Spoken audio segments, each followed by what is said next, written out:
hablemos de la microbiota, porque igual es algo que me he encontrado al investigar para esta entrevista, de que el azúcar afecta a la flora intestinal, microbiota y esto. ¿Cómo afecta?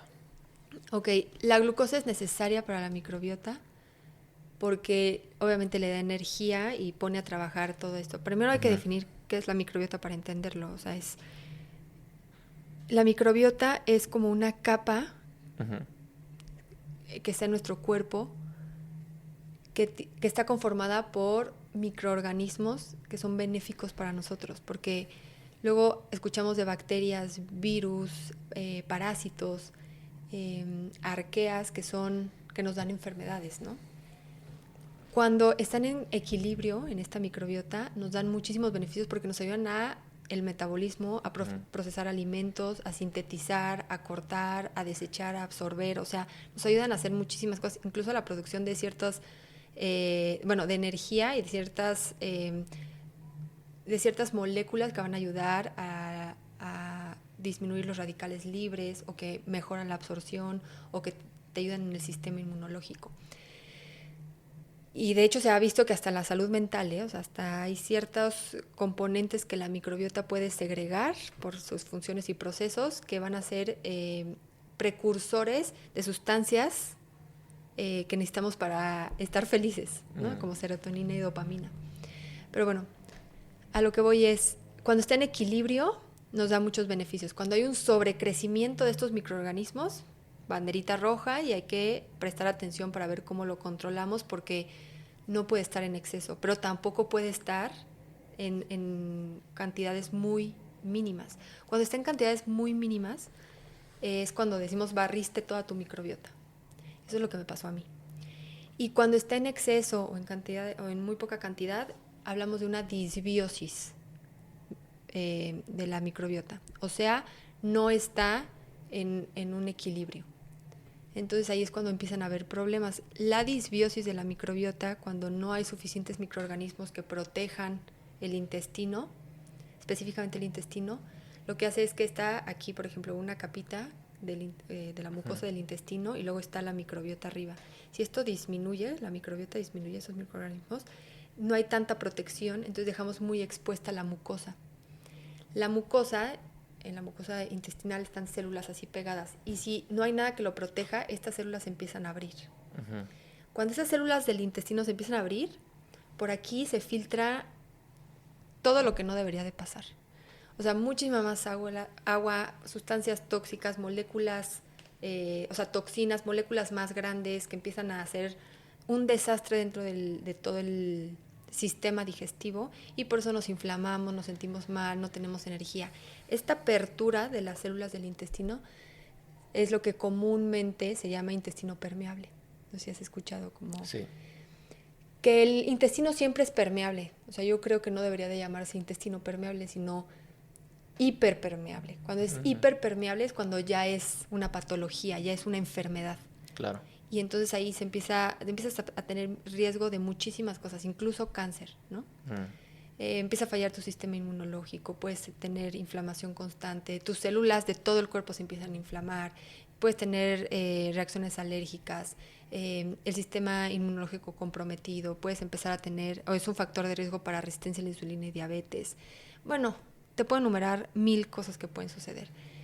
Eh, pero justamente para que nosotros podamos como volver a cerrar y que no haya tanta permeabilidad y que las células estén unidas, ujú.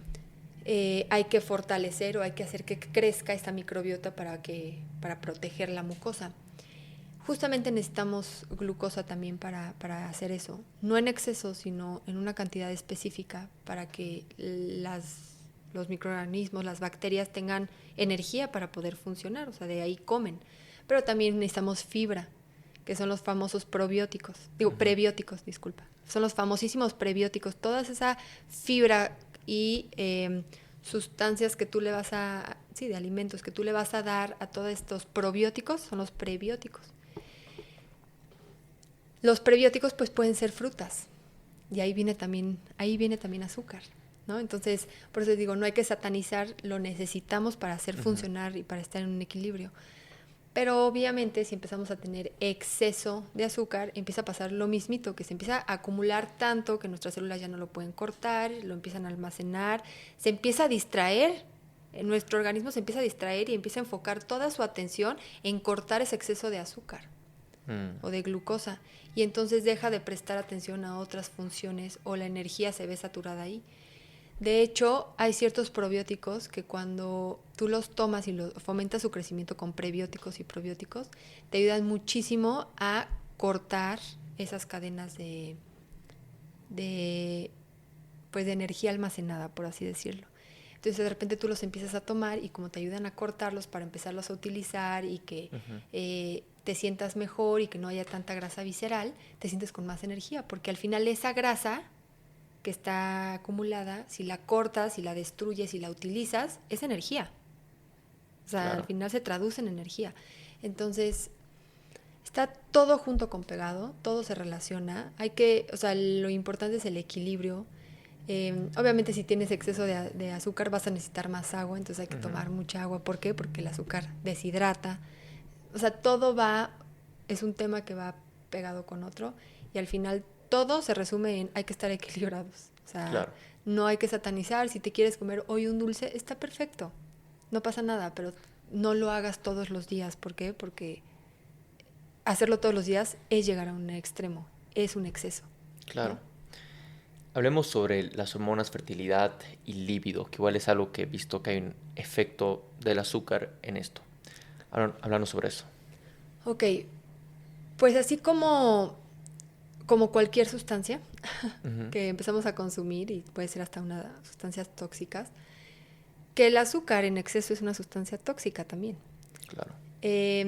Lo que hace es que precisamente esos estímulos que se hacen en el cerebro y la retroalimentación se empiezan a ver afectados y ya no se estimula de la misma manera el goce, el bienestar, la sensación de estar feliz. ¿Por qué? Porque ya estás acostumbrando, porque lo que tú decías de tolerancia, ya estás acostumbrando a tu cerebro a tener una cantidad todos los días de azúcar. Entonces, así como nosotros lo vemos en ya no solamente este dulcito ya no me es suficiente, ya necesito más, también nuestras células y hormonas también se empiezan a acostumbrar a ese tipo de funcionamiento. Entonces todo el tema de la función sexual también se ve afectada y entonces lo que antes te ayuda, o sea, con poquito estímulo te ayudaba a producir esas hormonas, a que estuvieran a sus niveles a tope para que tú tuvieras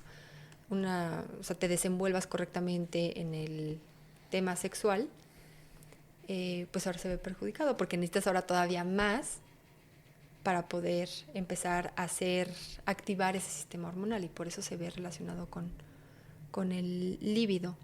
Además, el consumo de azúcar en exceso te da muchas enfermedades, por ejemplo, resistencia a la insulina es una de ellas. La resistencia a la insulina tiene que ver mucho con todas las hormonas y muchísimo también, por ejemplo, a las mujeres. Les afecta muchísimo en todo el tema de fertilidad. No digo que se van a hacer infértiles, pero si nosotros no estamos en equilibrio con las hormonas, podemos tener problemas al querer embarazarnos, que al final ese es el objetivo de la reproducción, ¿no? Claro. O sea, entonces, por ahí viene toda la cadena que se relaciona del azúcar con el líbido.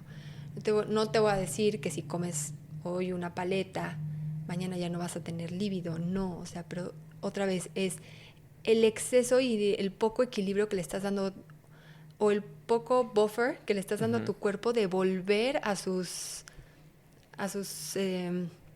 niveles normales de producción de absolutamente de todo. Claro. ¿No? Si tú lo estás sobresaturando de algún producto, va a haber consecuencias en todo sentido y a todo nivel.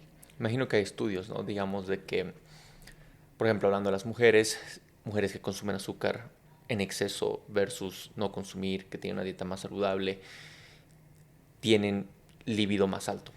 Sí, y o sea, lo hacen como líbido más alto porque justamente la salud reproductiva de la mujer se ve muchísimo más beneficiada si consumes menos azúcar. Entonces, lo traducen como al final las hormonas sexuales están en mejor estado y por eso tienes mejor líbido. O sea, no es que directamente afecte el líbido, pero número uno, sí es una energía diferente, como si consumes proteínas y grasas buenas, por así decirlo, sí te da una estructura diferente, entonces te puede ayudar a la producción de esas hormonas, pero sí, cuando empiezas a consumir exceso de azúcar, se traduce en baja el líbido, que es como la frase más comercial, podemos decirlo así, pero porque hay todo un proceso biológico y hormonal detrás, o sea, metabólico detrás de qué es lo que está pasando en la salud reproductiva de la mujer, ¿no? Que eso es lo que se traduce científicamente.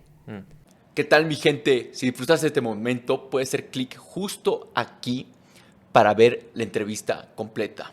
Y no olvides suscribirte. Nos vemos.